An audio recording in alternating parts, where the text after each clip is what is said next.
Krishna. Thank the organizers for giving this opportunity. So my topic is deducing the latitude or the horizontal coordinate system as well in the Bhagavata Purana. So this is what I'll be following. Can you initiate the upper thing which shows live transcription? This blocks the. So we'll be discussing about the methodology and theological perspective. The problem area is to know the definite value of unit of time. The research is based on Shat and Pratyaksha Pramanas, inference for the different values of Ghatika used and its applications, and then determine the reference latitude by using two different methodologies. And both the methods actually do not meet the value for Vayaja and further research areas. So basically, for theology sense, the Shat becomes the basic Praman on which anything is instituted. But in no way the Pratyaksha Praman is neglected to a secondary aspect. And this is what is clarified by Srila Goswami. Since all the other Pramanas start from Pratyaksha and extend it, they depend on its validity. One who insists on always distrusting the evidence of the senses will have no basis for participating in philosophy, or for that matter, in any meaningful aspect of life. According to Srila Goswami, however, perfect divorce. So this is what he's talking about. That Pratyaksha Praman or empirical or direct perception is basically limited by the limitations of our senses. But for a sadhaka who's practicing the process of yoga, he can overcome these effects, and then his perception becomes in alignment with the Shat Praman. Of course, Pratyaksha should be supported by Shat, not contradicted, except in cases where Shat imposes itself on Pratyaksha. That is also particular. He gives a typical example here where it is said that the village is on the Ganges. So what it actually means is not, it's not supported by any direct perception. You don't see any village on a river. But what it actually means is it's on the bank of the Ganges. So that's how the Shat Praman has to be understood. So the following verse from Bhagavata Purana will actually clarify of how the Shat and Pratyaksha have to be assimilated by understanding cosmology. Dear intellectuals, the eye, the scriptures, the water, the pictures, that's diagrams, the mathematics, these five are the means of knowing anything about the celestial system. But the scriptures, now this is from Bhaskaracharya's commentary of Siddhanta Shiromani. So he's asking a very typical question. But the scriptures have been mutilated by copyists and students over a period of time. And there are many also. What shall we rely upon then? The reply is that we should rely upon the one which conforms with mathematics. So this is where science comes into picture. Mathematics, in this case, becomes the underpinning language that builds the bridge between scripture and scientific method, and as it is also between observation and scientific method. So essentially, the proposed model, not the Bhagavatam, as Foundation was saying, what the Siddhanta texts deal with is basically the computation of planetary positions as observed from the Earth. What the Bhagavatam is doing is basically going a step ahead. It's giving a complete model for the cosmos. So it's not dealing with the details as the Siddhanta Shastra does, but it gives the whole model for the cosmos to actually help one appreciate that how it has been engineered. So this is what we'll be looking into. So essentially, the proposed model agrees with the empirical observations, that is Pratyaksha, to a great deal of accuracy, but differs in Anuman, that is logical inference, with the modern day scientist on the strength of Shabda. So, of course, I'm taking the Bhagavata Purana because according to Gaudiya Vedanta text, that's the topmost in all the Pramanas. So, the Vedic scriptures, and I'm just taking this in short before we move to mathematics from theology. So, the Puranas are considered superior to the Vedas in the sense, Purana. Purana actually means which actually make the Vedas Purana. That's why they're known as Puranas. Especially in the Kali Yuga, G. Goswami illustrates how one has to rely on Purana, and he gives actually 19 reasons. I'm not going through all of them. But just to drive home the point that why we are taking the Bhagavad Purana to actually understand this aspect of cosmology.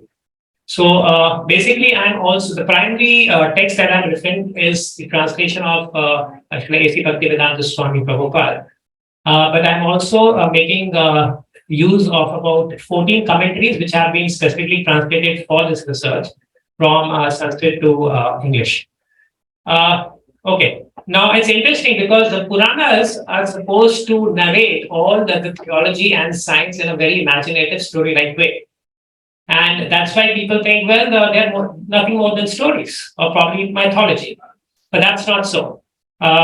So to appreciate this fact, in fact, the whole cosmology starts with a very interesting story. So we have here Priya Maharaj, who's a king, and he's not very happy with the situation on the earth, especially in winter and summer. So he thinks that we need light even in the night, and the winters can be a bit more warm. So what he does is actually he makes a pratibimb sun. He makes a second sun, which runs in the opposite direction. So if he's making an opposite sun and he's tracing the path of the sun in an opposite direction, it implies that he should know the path of the sun. Otherwise, he cannot do that. So this description then says that how he builds 7 chariots, and the chariots, the wheels of the chariots actually divide the Bhumandala into 7 islands and 7 seas. That's what we say, Samudra and Saptadweep. So if you really want to understand what the Bhumandala is, it entails that you have to understand the motions of the sun. Now, to understand the motions of the sun, what we really need to know is what type of coordinate system is being defined here. So Shukdev Goswami very intelligently, without you actually having to break your head seamlessly, runs through an horizontal coordinate system, an ecliptic coordinate system, and equatorial coordinate system, and uses the Bhumandala as the celestial reference plane, as one would use the galactic plane in today's modern science. So by doing that, actually, he very seamlessly runs from theology to mathematics. He's basically defining what is known as a cylindrical coordinate system by giving the different distances from Meru for the islands and the seas, and giving the vertical distances for the planets from the Bhumandala as the reference plane. What he's doing is defining a cylindrical coordinate system. Now, the second thing is what horizontal reference plane or latitude he's using. So we'll actually try to deduce this by 2 ways. Indication of the reference latitude in the northern hemisphere and close to the Tropic of Cancer, reduced by comparing daylight change for a particular interval of time at a particular latitude. This is according to the 4th verse of the 21st chapter of the 5th canto. And then method 2 is calculated by the method of varying velocities for varying latitudes at different times of the year. It uses verse numbers 7, 12, and 19 of the same chapter. So we don't need the value of yojana in terms of modern science, but what we really need is the value of time convergence. So now Srila Prabhupada uses 2 values for Ghatika, that is 24 minutes and 30 minutes. Generally, the Ghatika is known as 24 minutes across the Vedic scriptures, but it's only Prabhupada who's using these 2 figures, 30 minutes and 24 minutes. Very interesting. Now, fortunately, for us, the Bhagavatam actually gives the definition for Ghatika, which can be experimentally proven. So in the 9th verse of the 11th chapter of the 3rd canto, it says, Vadash Ardha Palmona, Chaturvi Chaturomle, Swarnamashe Chitram, Yavata Prasna Jalaputam. So I won't go to the details of it because it's a different paper altogether. But you can actually make a bowl of copper according to this verse and have a hole, and then dip this bowl in a bucket of water. The time it takes to sit actually defines the Ghatika. So we performed this experiment, and the value that Prabhupada gives is 30 minutes. So it comes exactly 30 minutes, and there is some stats to it. So it comes nearly about like 30 minutes and 1 second, and it varies a bit. We have about 4 or 5 bowls made. So if it is 30 minutes, then what is 24 minutes? And this is where the beauty of Sanskrit comes. So if you see, this very verse also appears in the Brahma-Veda Purana. And the immediate verse after that defines that if you sing this bowl, it sings 60 times in a day, that is in 24 hours. So then the value for the Ghatika becomes 24 minutes. So the very same verse is giving 2 values, 24 minutes and 30 minutes. How is it possible? That's because of the beauty of Sanskrit. So if you take the way that Shukdev Goswami is narrating is in the form of kavya. It's poetry. So he uses prose mostly in the 5th canto, but the rest of the cantos he's using poetry. So this is 3rd canto. And the primary meaning of the verse, if you take, you get the value of Ghatika as 30 minutes. So it says that before the bowl sinks, one press of water should be there in the bowl before it sinks. Now the question is, how do you know what is the size of a vessel that will accommodate one press of water before it sinks? That needs a bit of calculation. So according to the Lakshana Vritti, the question here or the inquiry will ask, well, probably what he's saying is not defining the volume of water. What is indicating is the volume of a vessel. So if you take the volume of the vessel as one prastha and then make the bowl to sink in the water, it gives 24 minutes. So if you take the primary meaning of the verse, it is 30 minutes. That's why Prabhupada is translating it as 30 minutes. But if you take the secondary meaning, it's 24 minutes. And why is it so? So if you see verses 1 to 8 of this chapter, it defines what is known as the tropical system. Verses from 9 onwards, from that is 10 to 42, actually define a sidereal system. So a tropical system basically takes the sun and the earth as a reference, and a sidereal system takes sun, earth, and moon as a reference system. So when you have the moon in the system, it becomes a sidereal system or a nakshatra-based system. So we are using two, as Pamesh was saying, the Rashi Chakra and the Nakshatra. The Rashi Chakra basically refers to the earth and moon, that's the earth and sun, that's the tropical system. And the nakshatra-based system is basically a sidereal system. So the Ghatika then translates as 30 minutes for a tropical system and 24 minutes for a sidereal system. So when we are clear about this aspect, of course, I'm not going to the details of it because yes, time. But of course, this indirectly also helps us to calculate the yojanas as 8 miles to a yojana. So now in the fourth verse of the 21st chapter, when Prabhupada is translating Ghatika, this is what he does. So this is the fourth verse, the translation of which reads, when it passes through the 5 signs, that's the sun, headed by Rishabh, the duration of the day increases until Cancer, and then it gradually decreases by half an hour each month until day and night again become equal. So the Ghatika is being translated as 30 minutes. Very obviously, because it's using the Rashi Chakra. When it's saying Rishabh and Cancer, that is Karka, it's referring to a Rashi Chakra, which means a tropical system. And we just saw that for a tropical system, Ghatika is 30 minutes. Now, this is only possible. On a particular latitude. So, what is that latitude? And that is what we can calculate. Now, this is a bit tricky because the traditional system uses sunrise and sunset in 2 different ways. It uses the civil sunrise and also what is known as the astronomical sunrise. Now, a civil sunrise basically means when the sun globe has risen half, and astronomical sunrise is when you can just see the upper limb of the sun. So that is the difference. So this is an approximate chart for the daylight, change across the time of the year. And these different lines actually denote the different latitude at which they have been calculated. So now we'll be making these calculations. I just show the tabulation of how it has been done. So A is the astronomical unit and C is the civil unit. So for 22 degrees north, that's near Bilaspur. I'm just taking one of them on the latitude. We have 89 minutes for an astronomical unit and the civil unit is 81 minutes. So we continue this and then we can see that for about 24.5 degrees north, we get half an hour for an civil unit. So which implies that if you're taking civil units for this, we get 24 degrees north as the reference latitude at which these measurements are being referred to. Okay, so this is the conclusion from the first method. The reference latitude would be close to the Tropic of Cancer, that is between 24 degrees, 24.5 degrees north.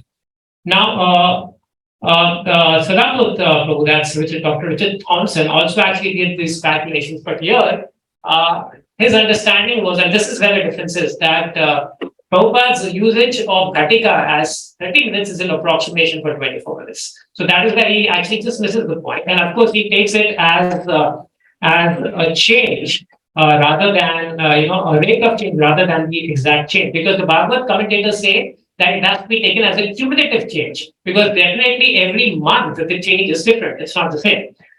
So there is where the difference lies. The second thing is, of course, we have to understand, because the Bhagavad is basically based for the people of Kali.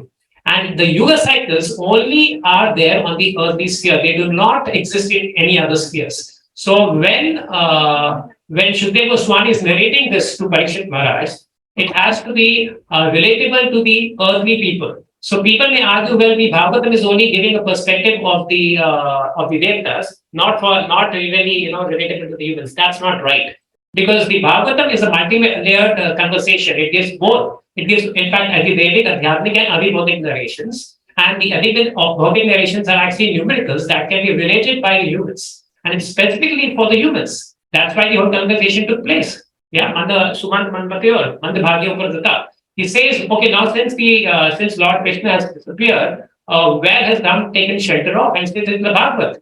So basically, the Bhagavad is meant for the people. So when it's being meant for the earthly people, and Parikshit Maharaj just has 7 days to live, so Shukdev Goswami is not going to waste his time to narrate something which cannot be verified by the senses. So here the Bhagavad is giving a multi-layered explanation, which can be verified empirically and also beyond the senses. So we take the second method for deducing the same thing, and it is calculated by the method of varying velocities for varying latitudes at different times of the years.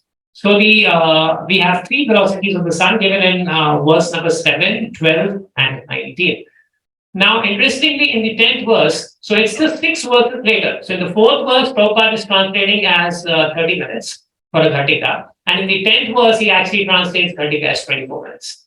You can't blame an author of being crazy if he does that in 6 verses. So there is a definite purpose. Because the immediate verse after 10, that's the 11th and 12th verse, refers to the nakshatra basis. That is why he's translating Ghatika as 24 minutes. So if you take these velocities, now it's very interesting because you say for a rotating Earth, the maximum velocity is at the equator, and the least, that's 0, is at the poles. Now, the Bhagavad is actually using a geocentric reference system. Of course, this is just for the rotating Earth. The local celestial sphere goes on reducing in that case when you move from the equator to the poles. Now, in the case of a geocentric system, now how do we come to know that the Bhagavad is actually referring to a geocentric system? In the Siddhanta Shastras, to calculate all these motions of the planets, they use a gnomon. And the gnomon means you fix the stick or the cone in the earth, and then you trace the motions of the planets by the shadows, or of the sun by the shadows. So what it implies is that the earth is stationary and the heavens are rotating. That's what it refers to, a geocentric model.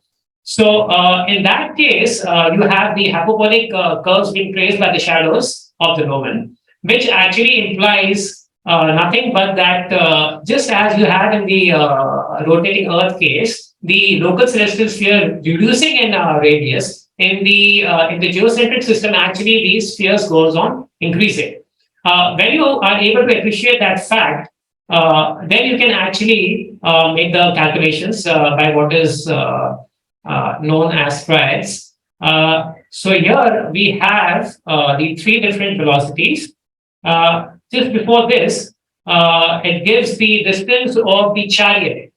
Please try to understand, the Bhagavatam is actually trying to narrate complicated technical matters in a very simplistic way using analogies. So when it says that the sun is riding on the chariot, it has mathematical implications.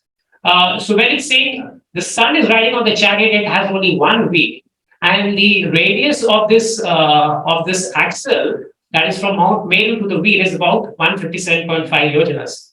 So the sun is located on this chariot, and the velocity for any vehicle will be decided by the velocity of its wheel, right? So the passenger can be located anywhere, but the velocity of the passenger is dependent on the velocity of the vehicle. So similarly, the velocity of the chariot is calculated by defining the radius of the axle. This is what actually Shukdev Goswami is doing. So it gives 3 different speeds. That's in the verse number 12, 19, and 7 that I've listed here. And the velocities are different.